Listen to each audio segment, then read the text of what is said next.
Elasticity measure ചെയ്യുന്ന മൂന്നാമത്തെ മെത്തേഡാണ് ജിയോമെട്രിക് മെത്തേഡ്, ജ്യാമിതീയ രീതി. ഇതിനെ പോയിൻ്റ് മെത്തേഡ് എന്നൊക്കെ അറിയപ്പെടുന്നുണ്ട്. ഓക്കെ, ഇവിടെ ഒരു നേർരേഖ ഡിമാൻഡ് കർവായിരിക്കും തന്നിരിക്കാം. ഒരു നേർരേഖ ഡിമാൻഡ് വക്രത്തിലെ ഓരോ പോയിന്റിലെയും ഇലാസ്തികത ഡിഫറൻ്റ് ആയിരിക്കും എന്ന് ഓർത്ത് വെക്കാം. ഒരു ലീനിയർ ഡിമാൻഡ് കർവിലെ ഓരോ പോയിന്റിലും, ആ കർവിലെ ഓരോ പോയിന്റിലെയും ഇലാസ്തികത വ്യത്യസ്തമായിരിക്കും. ഓക്കെ, ഒരു നേർരേഖ ഡിമാൻഡ് വക്രത്തിൽ ഇലാസ്തികത കാണുന്ന രീതിയാണ് ജിയോമെട്രിക് മെത്തേഡ് എന്ന് പറയുന്നത്. ഓക്കെ, ഇവിടെ ഒരു ഡയഗ്രം തരും, ഒരു ലീനിയർ ഡിമാൻഡ് കർവ് തരും. ആ ലീനിയർ ഡിമാൻഡ് കർവിലെ ഓരോ പോയിന്റിലെയും ഇലാസ്തികത എങ്ങനെയാണ് എന്ന് മനസ്സിലാക്കാൻ 5 പോയിന്റുകളാണ് നമ്മൾ ഓർത്ത് വയ്ക്കേണ്ടത്. ഒന്ന്,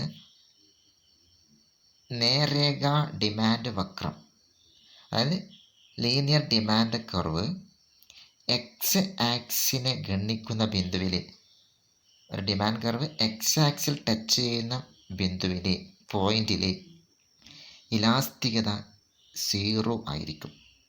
ഇലാസ്തികത 0 ആയിരിക്കും. ഡയഗ്രം നോക്കുക. ഇവിടുത്തെ എക്സ് ആക്സിലെ ബി എന്ന് പറയുന്ന പോയിന്റിൽ ഇലാസ്തികത എപ്പോഴും എത്രയായിരിക്കും? 0 ആയിരിക്കും. അതേപോലെ ഡിമാൻഡ് കർവ് വൈ അക്ഷത്തെ ഖണ്ഡിക്കുന്ന ബിന്ദുവിൽ, പോയിന്റിൽ, അതായത് എ എന്ന് പറയുന്ന പോയിന്റിൽ, വൈ ആക്സ് നോക്കുക, എ എന്ന് പറയുന്ന പോയിന്റിൽ ഇലാസ്തികത എപ്പോഴും ഇൻഫിനിറ്റി ആയിരിക്കും, അനന്തമായിരിക്കും. ഡിമാൻഡ് കർവിൻ്റെ മുകൾ ഭാഗവും വൈ ആക്സിലെ ടച്ച് ചെയ്യുന്ന പോയിന്റ്, അതായത് എ എന്ന് പറയുന്ന പോയിന്റിൽ ഇലാസ്തികത എപ്പോഴും എന്തായിരിക്കും? ഇൻഫിനിറ്റി ആയിരിക്കും. ഓക്കെ, ഇനി ഒരു നേർരേഖ ഡിമാൻഡ് കർവിൻ്റെ മധ്യബിന്ദുവിൽ ഇലാസ്തികത എപ്പോഴും 1 ആയിരിക്കും, യൂണിറ്ററി ആയിരിക്കും. ഇവിടെ നോക്കുക, എ ബി എന്ന് പറയുന്ന ഡിമാൻഡ് കർവിലെ മിഡ് പോയിന്റ് എന്ന് പറയുന്നത്, മധ്യബിന്ദു എന്ന് പറയുന്നത് E = 1 എന്ന് കൊടുത്തിട്ടുണ്ടോ? അതായത് യൂണിറ്ററി ആയിരിക്കും എന്നർത്ഥം.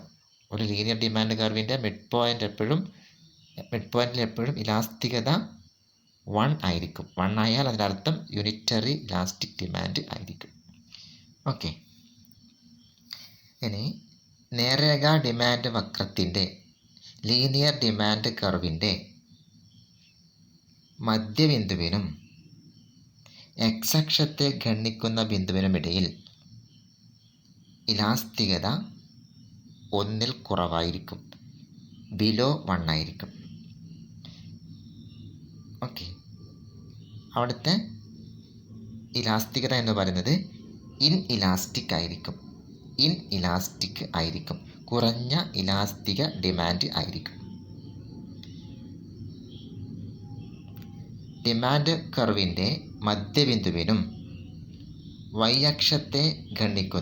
ആക്സിനെ ഖണ്ഡിക്കുന്ന ബിന്ദുവിനുമിടയിലെ ഇലാസ്തികത 1ൽ കൂടുതലായിരിക്കും, എബവ് 1 ആയിരിക്കും. അതായത് 1നും ഇൻഫിനിറ്റിക്കും ഇടയിൽ വരുന്ന ഏതൊരു ബിന്ദുവിലെയും ഇലാസ്റ്റിസിറ്റി >1 ആയിരിക്കും. അതായത് ഇലാസ്റ്റിക് ഡിമാൻഡ് ആയിരിക്കും, കൂടിയ ഇലാസ്തിക ഡിമാൻഡ് ആയിരിക്കും. ഓക്കെ, ഈ 5 പോയിന്റുകൾ ഓർത്ത് വെക്കുക. ഓക്കെ, എക്സ് അക്ഷത്തെ ഖണ്ഡിക്കുന്ന ബിന്ദുവിൽ, ഡിമാൻഡ് കർവ് ബിന്ദുവിൽ എപ്പോഴും 0യും, വൈ ആക്സിൽ ഖണ്ഡിക്കുന്ന ബിന്ദുവിൽ എപ്പോഴും ഇൻഫിനിറ്റിയും, ഡിമാൻഡ് കർവിൻ്റെ മിഡ് പോയിന്റിൽ എപ്പോഴും ഇലാസ്റ്റിസിറ്റി 1ഉം, മിഡ് പോയിന്റിനും എക്സ് ആക്സിനിടയിൽ <1ഉം, മിഡ് പോയിന്റിനും വൈ ആക്സിനിടയിൽ >1ഉം ആയിരിക്കും. ഓക്കെ.